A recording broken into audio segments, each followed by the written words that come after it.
ഭീകരാന്തരീക്ഷം സൃഷ്ടിച്ച് കൊലപാതകം. സന്തോഷ് വധക്കേസ് പ്രതി ആലുവ അതുലിനെ നടുറോഡിൽ വെട്ടിക്കൊലപ്പെടുത്തി.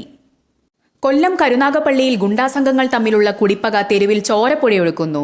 പ്രമുഖ ഗുണ്ടാ നേതാവ് താച്ചയിൽമുക്ക് സന്തോഷിനെ കൊലപ്പെടുത്തിയ കേസിലെ മുഖ്യപ്രതി ആലുവ അതുൽ എതിർസംഘത്തിന്റെ ആക്രമണത്തിൽ കൊല്ലപ്പെട്ടു. ശനിയാഴ്ച കരുനാഗപ്പള്ളിയിൽ വെച്ച് നടുറോഡിൽ ഇയാളെ വാഹനം തടഞ്ഞു നിർത്തി വെട്ടിക്കൊലപ്പെടുത്തുകയായിരുന്നു. കരുനാഗപ്പള്ളി ഓച്ചിറ മേഖലകൾ കേന്ദ്രീകരിച്ച് പ്രവർത്തിക്കുന്ന 2 ക്രിമിനൽ സംഘങ്ങൾ തമ്മിലുള്ള വർഷങ്ങൾ നീണ്ട വൈരാഗ്യമാണ് ഒടുവിൽ അതുലിന്റെ കൊലപാതകത്തിലും കലാശിച്ചത്. കാറിൽ യാത്ര ചെയ്യുകയായിരുന്ന അതുലിനെ ഇനോവയിലെത്തിയ സംഘം വാഹനം തടഞ്ഞു നിർത്തി പുറത്തിറക്കി അതിക്രൂരമായി വെട്ടുകയായിരുന്നു. മരണം ഉറപ്പാക്കിയ ശേഷമാണ് അക്രമി സംഘം സംഭവസ്ഥലത്തു നിന്ന് രക്ഷപ്പെട്ടത്. ഏപ്രിൽ 2025 നടന്ന സന്തോഷ് വധക്കേസിലെ പ്രതിയായ അതുൽ ജാമ്യത്തിലിറങ്ങിയതിന് പിന്നാലെയാണ് കൊല്ലപ്പെടുന്നത്. സന്തോഷിനെ കൊലപ്പെടുത്തിയതിന് സമാനമായ രീതിയിൽ ഭീകരാന്തരീക്ഷം സൃഷ്ടിച്ചായിരുന്നു അതുലിനെതിരെയുള്ള ആക്രമണവും. കരുനാഗപ്പള്ളി താച്ചയിൽമുക്ക് സ്വദേശി സന്തോഷിനെ വീട്ടിൽ കയറി സ്ഫോടക വസ്തുക്കൾ എറിഞ്ഞ് ഭീതി പരത്തിയാണ് അതുലും സംഘവും കൊലപ്പെടുത്തിയത്.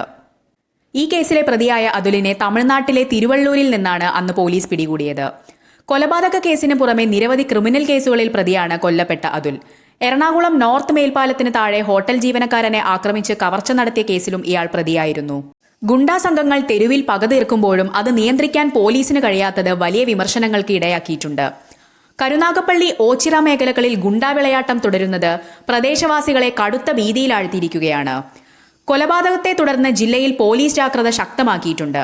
അക്രമികൾക്കായി കരുനാഗപ്പള്ളി പോലീസും പ്രത്യേക അന്വേഷണ സംഘവും തിരച്ചിൽ ഊർജിതമാക്കി. സിനിമയെ വെല്ലുന്ന രീതിയിൽ ഭീകരാന്തരീക്ഷം സൃഷ്ടിച്ചായിരുന്നു കൊലപാതകം.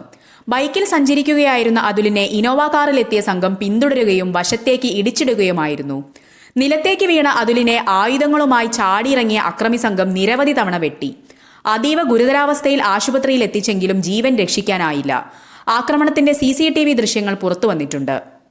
വർഷങ്ങൾ നീണ്ട ഗുണ്ടാ കുടിപ്പകയുടെ ഒടുവിലത്തെ ഇരയാണ് അതുലെന്നാണ് പോലീസിന്റെ പ്രാഥമിക നിഗമനം.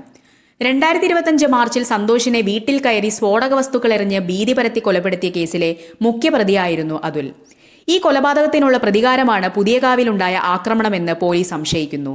കൊലപാതകത്തിന് പിന്നിൽ പ്രവർത്തിച്ചവരെ കണ്ടെത്താൻ കരുനാഗപ്പള്ളി പോലീസ് അന്വേഷണം ഊർജിതമാക്കി. നഗരമധ്യത്തിൽ നടന്ന കൊലപാതകം പ്രദേശവാസികളെ കടുത്ത ഭീതിയിലാഴ്ത്തിയിട്ടുണ്ട്.